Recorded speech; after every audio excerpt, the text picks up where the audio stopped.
നിലമ്പൂർ തെരഞ്ഞെടുപ്പിൽ 10 വർഷങ്ങൾക്കിപ്പുറം വിജയക്കൊടി പാറിച്ച കോൺഗ്രസ് ഇനി കേരള രാഷ്ട്രീയത്തിൽ കളിക്കുന്ന കളി ചില്ലറ കളിയല്ല.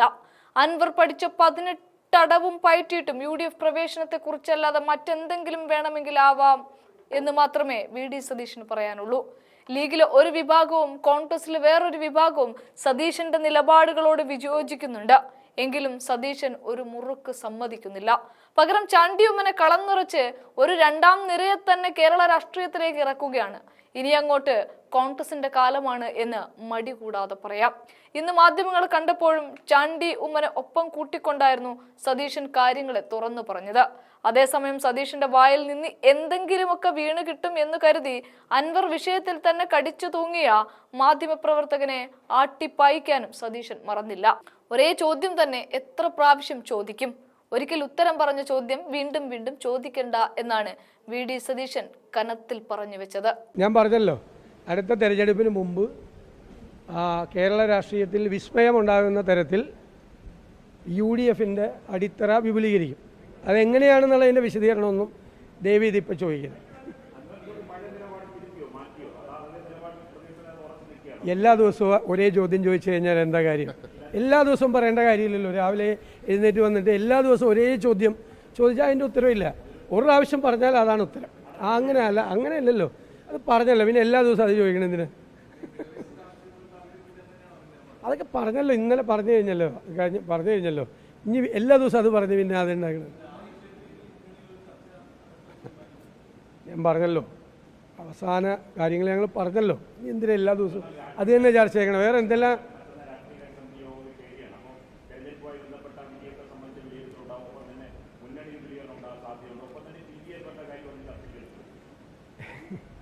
ഞങ്ങളിപ്പോൾ അങ്ങനെ ഒരു അജണ്ട പുറത്തു വരേണ്ട ആവശ്യമില്ലല്ലോ.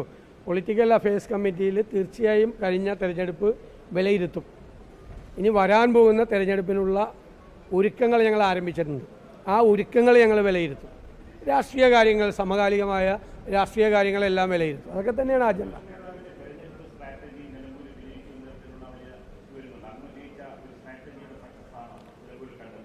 ടീം UDFന്റെ വിജയമാണ് നിലമ്പൂരിൽ കണ്ടത്. അത് ഒരു വ്യക്തി കേന്ദ്രീകൃതമല്ലത്, വ്യക്തി കേന്ദ്രീകൃതമല്ല. ടീം UDF ആണ്. അതായത് വിവിധ പാർട്ടികളുടെ കോൺഫെഡറേഷനാണ് UDF, പ്ലാറ്റ്ഫോമാണ്. പക്ഷേ ആ വിവിധ പാർട്ടികളുടെ പ്ലാറ്റ്ഫോം ഒരു പാർട്ടിയെ പോലെ പ്രവർത്തിച്ചു എന്നതാണ് ഏറ്റവും പ്രധാനപ്പെട്ട പ്രത്യേകത. മുതിർന്ന നേതാക്കളുടെ ഗൈഡ് ലൈനും അവരുടെ അനുഗ്രഹങ്ങളും എല്ലാം ഉണ്ടായിരുന്നു. ചെറുപ്പക്കാരുടേത് എൻ്റെ അടുത്ത് നിൽക്കുന്ന ശ്രീ ചാണ്ടി ഉമ്മൻ 3000 വീട് കയറിയ ആളാണ്. കേരളത്തിലെ ഒരു യുവനിര, രണ്ടാം നിര കോൺഗ്രസിലും UDFലും ഉണ്ട്. ഒരു രണ്ടാം നിര, അത് ജനങ്ങൾക്കിഷ്ടമുള്ള, ജനങ്ങൾ സ്നേഹിക്കുന്ന, കഠിനാധ്വാനം ചെയ്യുന്ന UDFനെ വിജയത്തിലേക്ക് എത്തിക്കാൻ വേണ്ടിയിട്ടുള്ള മുന്നണി പോരാളികളാണ്. അവരും കൂടിയാണ് ഈ വിജയത്തിൻ്റെ ശില്പികൾ. അപ്പോൾ ഒരു പക്വതയേറിയ മുതിർന്ന ആളുകളും യുവത്വം തുളുമ്പുന്ന ഒരു രണ്ടാം നിരയും ഒരുമിച്ച് ചേർന്നിട്ടാണ് ഈ വലിയ വിജയം ഉണ്ടായത്. ടീം UDF ഒരു വ്യക്തിക്ക് അവകാശപ്പെട്ടതല്ല.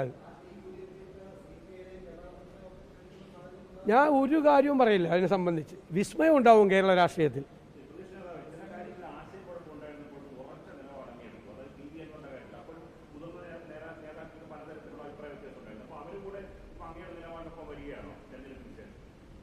ഞാൻ എന്ന വ്യക്തി ഒരു തീരുമാനം എടുത്തിട്ടില്ല.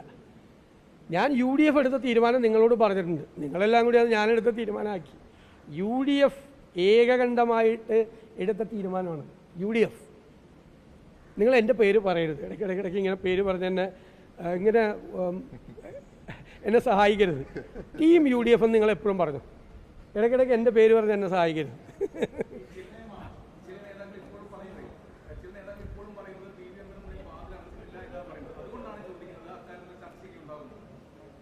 ഞങ്ങളത് പറഞ്ഞു കഴിഞ്ഞല്ലോ.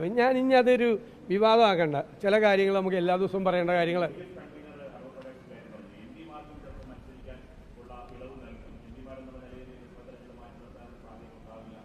അദ്ദേഹം അങ്ങനെ പറഞ്ഞായിട്ട് എനിക്കറിയില്ല. എനിക്കറിയില്ല. ഞാൻ നോ കമന്റ്.